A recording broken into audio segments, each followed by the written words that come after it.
안녕하세요. 요즘 다들 너무 힘드시죠? 그래서 우리 박서보 선생님은 그렇게 말씀을 하셨어요. 선은 누구나 그릴 수가 있다. 근데 작가가 어떻게 그리느냐에 따라서 그 작가의 철학과 모든 이야기가 다 담겨져 있다고 하죠. 미술이야말로 가장 큰 치유의 힘을 가지고 있는 도구가 아닌가 이렇게 말씀을 하셨는데요.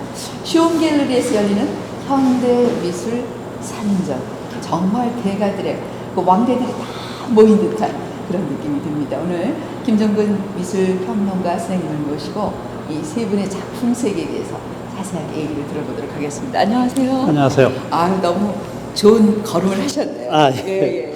대구에 계시는 많은 미술 애호가분들에게 아주 반가운 분이실 텐데 어떻게 이렇게 세 분의 작품을 같이 이렇게 모시게 됐을까요? 3인의 시선. 일단은 이 작가들은 아주 중요한 의미를 가지고 있어요. 네. 한국의 대표적인 작가들이라는 점이죠. 네. 김창렬 쌤은 이미 세계적인 작가로서 물방울로 너무 많이 알려져 있고, 네. 또 박서보 쌤 역시 정말 그 아까 말씀하신 것처럼 그 무의식의 선긋기 혹은 어떤 자기 수양, 자기 철학의 그 끊임없는 그 도구로서 그 작품을 해왔었고, 그렇게 해서 결국 묘법 시리즈를 탄생을 했죠. 또 다른 작가는 바로 이제 하종현 작가인데, 네.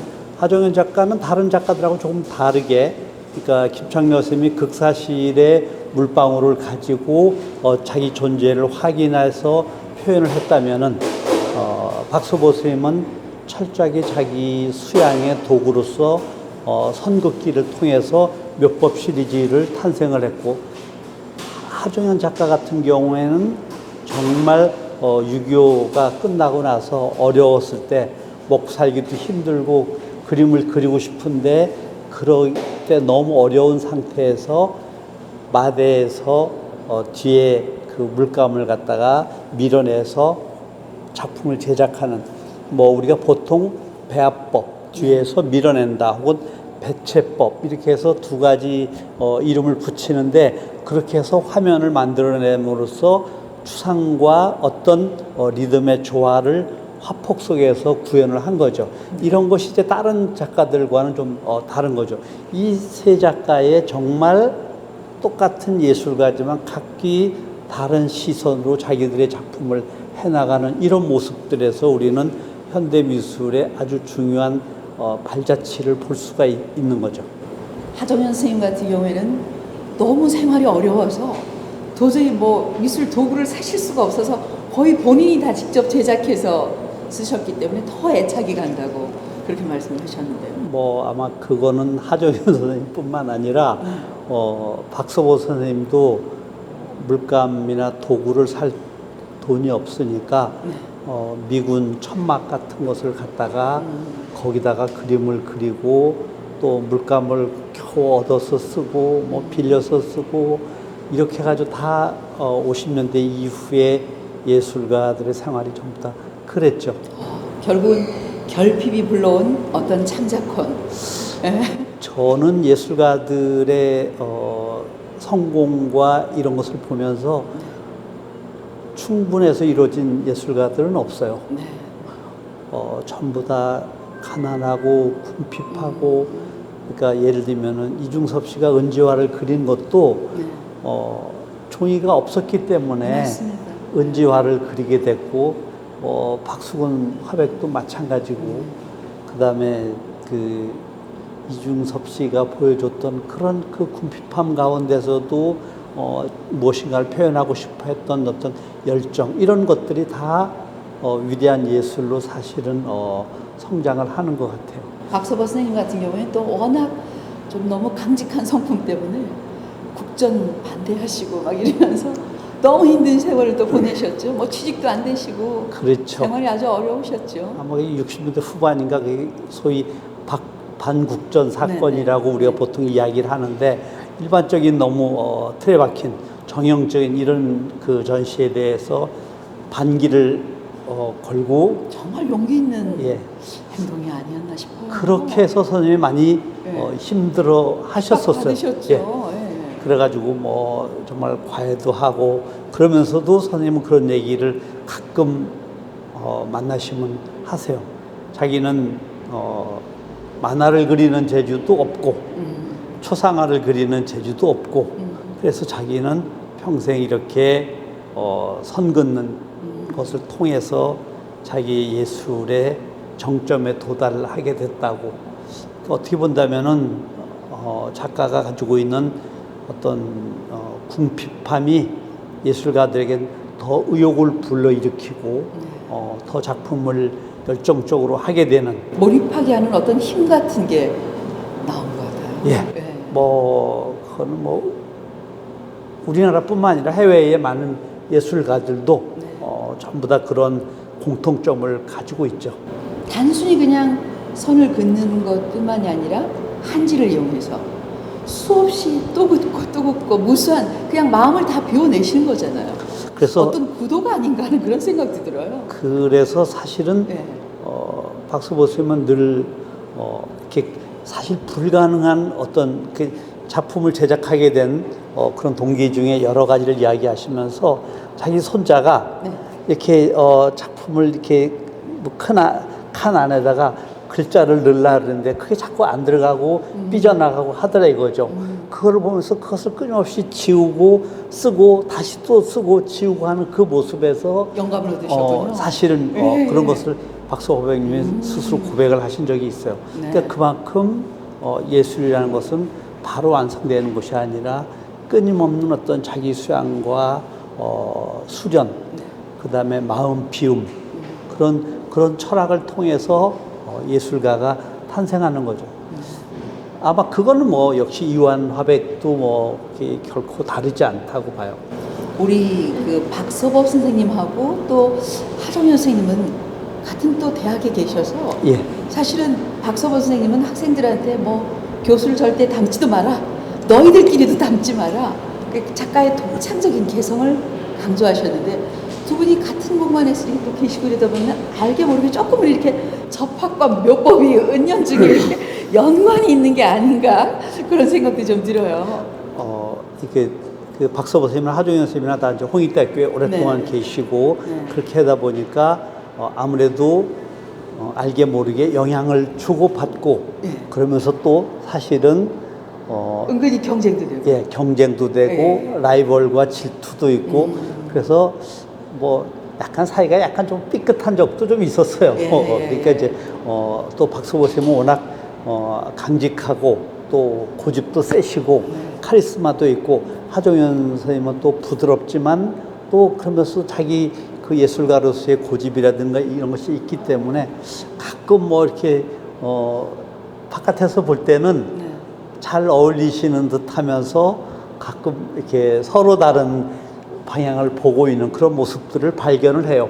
그러나 아마 그런 것은 서로의 훌륭한 예술가들이 갖는 어떤 라이벌, 어떻게 본다면 피카소와 마티스가 서로 되게 좋아하고 존경을 하면서도 마티스는 피카소를 막 비난을 했거든요. 산적이다, 도둑놈이다 이렇게 한 것처럼. 근데 물론 이제 하종현 선생님이나 박서보 선생님이 서로 그런 관계를 갖고 있지는 않지만 아주 예술가로서는 독특한 자존심과 자기 작품에 대한 어떤 프라이드 이런 것들을 가지고 있죠. 작품들에서 그게 그대로 느껴져요. 그래서 사실 그 구순의 나이인데 지금 92이신가요? 예. 예. 그런데도 하루에 5시간 이상씩 그림 그리시면서 잘 행복해 하시고 80대 때는 무려 하루에 14시간 정도를 작업을 하실 정도로 그리고 건강이 좀 안 좋아서 한 2번 정도 위험하셨죠? 예, 그런데 제가 얼마 전에 한 1시간 반 정도 박서보 선생님하고 통화를 한 적이 있었는데 1시간 반 통화를 할 정도면 체력 좋으신데요? 선생님의 그 기억력과 그다음에 그 파워풀한 것 그다음에 말씀 명료함 자기 작품을 그 설명하는 그 정말 대찬 에너지 이런 거는 자존심. 그 어떤 화가들도 이런 얘기를 제가 해도 될지 모르겠지만 살짝 제가 이제 그 쿠사마 야요이 같은 작가를 얘기했더니 박수보 선생님이 아, 무슨 같은 여자. 이렇게 아주 한마디로 이렇게 폄하를 하시더라고요. 네네. 근데 작가로서는 그게 우리가 볼 때는 네. 폄하처럼 보일지 모르지만 네. 박사보 화백이 가지고 있는 어떤 프라이드죠. 네. 내가 쿠사마 야요이보다 전혀 하나도 못한 부분이 없다. 당연하죠. 예. 그러니까 라우센버그라든가 잭슨 폴록이라든가 제스퍼 존스 이런 작가들하고 이야기를 하시면서도 늘 박서보 화백님은 그런 말씀을 하세요. 네. 내가 가지고 있는 이 엄청난 동양 철학과 자기 수양의 치열함, 그 밀도, 그다음에 그 아주 예민한 색채 감각 이런 것을 그 어떤 화가도 자기를 따라갈 수 있는 작가가 없다. 10년 전인가 왜 $1,000,000 작가가 된다고 얘기하셨는데 정말 그렇게 되셨잖아요. 그렇죠. 예, 예지력도 좀 있으신 것 같아요. 저는 네. 선생님이 탁월한 예지력도 있고 현대 미술을 바라다보는 관점이라든가 이런 것에 아주 명료함, 그다음에 명석함, 그리고 자기 작품에 대한 철학 이런 것을 끝까지 밀고 가면 언젠가 네. 예술가로 성공을 한다. 그리고 그것이 진정한 예술가다라는 것을 가장 실증적으로 보여준 한국의 대표적인 작가라고 봐야 되겠죠. 네. 하정인 선생님 들으시면 또 서운해하실지도 모르니까 하정인 선생님 얘기도 좀 더 곁들여서 우리 김창열 선생님이 예전에 저희 아나운서 김영수 TV에서 단독으로 취재를 해서 한번 방송이 한 적이 있습니다. 그래서 오늘은 두 분 선생님께 대해서 좀 일단은 예. 김창렬 화백도 역시 힘들었죠. 그러시죠. 힘들었으니까 예. 서울대학교를 끝까지 다 못 마치고 그냥 맞습니다. 화가의 길로 들어서서 이제 김한기 씨의 추천으로 해서 미국으로 건너가고 거기 가서 보니까 또 자기 체질이 아닌 것 같아가지고 이제 프랑스로 넘어가게 되죠. 프랑스로 넘어가서 어느 날 작업실에서 이 조각가가 동료 조각가가 나눈 그 캠퍼스에 이렇게 물을 뿌려놨는데 사실은 뭘 이렇게 띄어내려고 물을 뿌려놨다고 했는데 그게 아침에 일어나 보니까 그 캠퍼스 천유에 영롱한 물방울이 그대로 맺혀 있더라는 거예요. 네.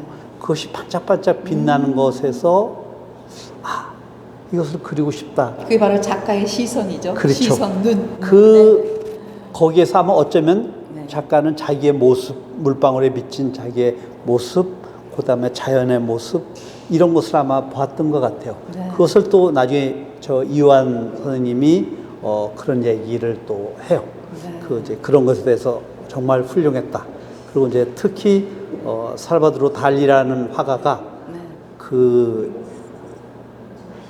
김창렬 선생님이 우연히 그냥 그 근처에서 조그마한 화廊같은 데서 전시를 하는 걸 보고 너무 괜찮았다고 페르피냥이라고 하는 그 프랑스의 중심에 있는 역의 이름인데 네. 그 단어를 달리가 쓰고 갔다는 거예요. 그러니까 이런 것을 그만큼 이 작가가 작품의 중심에 설 수 있었다는 것을 보여주는 그런 모습이라고 볼 수 있죠.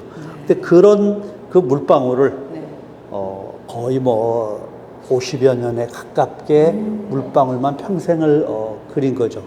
그러니까 그런 것으로 본다면은 박서보 화백이 끊임없는 선긋기를 통해서 성찰하는 모습의 세계를 끝까지 철학으로 밀고 갔다면 김창렬 화백 역시 그런 물방울로 자기의 존재를 끊임없이 확인해가면서 그런 얘기를 김창렬 화백이 하시더라고요. 달마대사는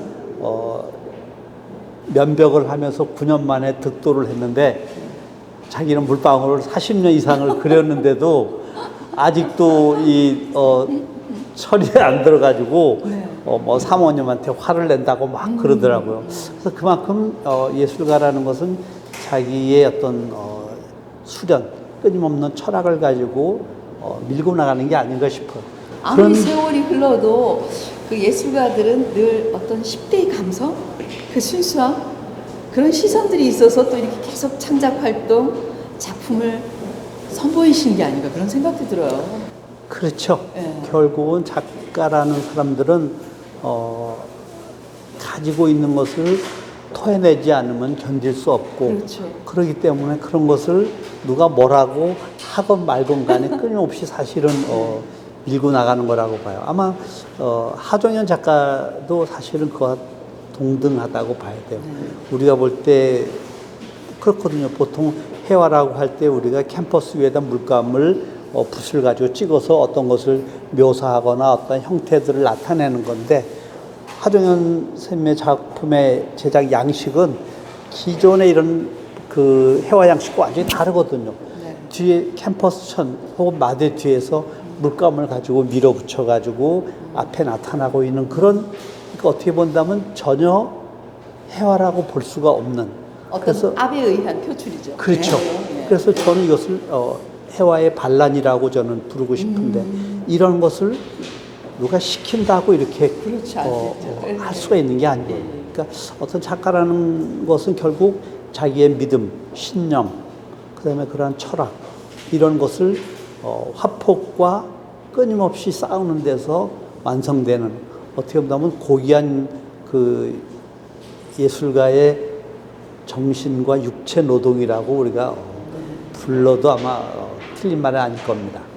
디지털 시대를 따라가느라 너무 많이 힘들고 지치고 마치 낙오자인 것처럼 패배자인 것처럼 이렇게 생각되는 사람들을 자연스럽게 보듬어주고 안아주고 달래줄 수 있는 건 결국 예술이다, 이렇게 얘기를 합니다. 자, 여러분들도 현대미술, 산인의 시선, 여러분들의 마음 위로받는 그런 좋은 기회가 되셨으면 합니다.